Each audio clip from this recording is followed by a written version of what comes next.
পৃথিবীর ইতিহাসে, মানব জাতির ইতিহাসে প্রথম অত্যাচার করেছিল কে? কাবিল। কাবিল অত্যাচার করেছে তার ভাই হাবিলের প্রতি। আদম আলাইহিস সালামের দুই ছেলে হাবিল এবং কাবিল অত্যাচার করে ভাইকে মেরে ফেলেছে। তো মেরে ফেলে তার খুনের এই ঘটনাকে ধামাচাপা দেওয়ার জন্য প্রথম মানুষ মারা গেছে পৃথিবীতে। তখন প্রথম মানুষ, তার আগে কোনো মানুষ মারা যায়নি। আদম আলাইহিস সালামের ফ্যামিলিতে কোনো সদস্য মারা যান নাই, সবার সৃষ্টি হয়েছে মাত্র। এখন মারা যাওয়ার পরে কি করতে হবে এটা সে বুঝে উঠতে পারতেছিল না, যে মরে গেছে, এখন এই মরদেহ কি করব। তখন সে খুঁজতেছিল যে কোথায় লুকাবো, কি করব। আল্লাহর কোরআনে কারিমে বিস্তারিত ঘটনা আলোকপাত করেছেন।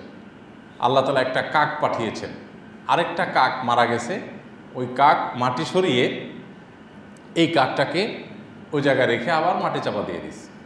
তখন কাবিলের মাথায় বুদ্ধি আসলো, আচ্ছা তাহলে এই পদ্ধতিতে মানুষের মরদেহ সেটাকে দাফন করা যায়।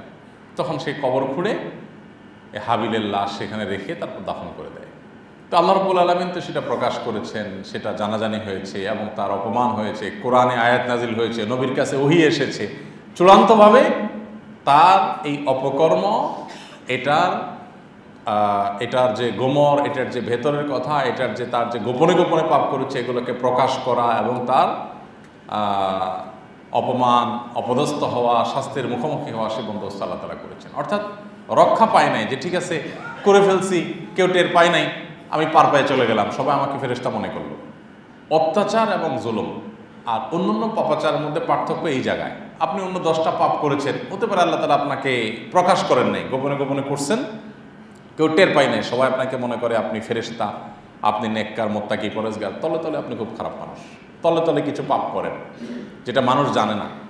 আল্লাহ তাআলা হয়তো ওইটা হাইড করেছেন, মানুষকে জানতে দেনও নাই, দুনিয়া থেকে চলে গেছেন ওইভাবে, কেউ জানে নাই।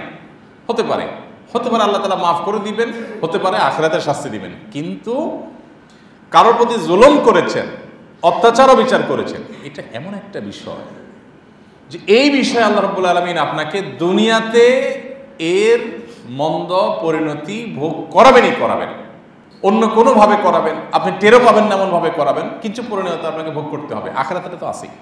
এই জন্য ইমানদারের কাছে সবচেয়ে ভয়াবহ অপরাধ হলো জুলুম।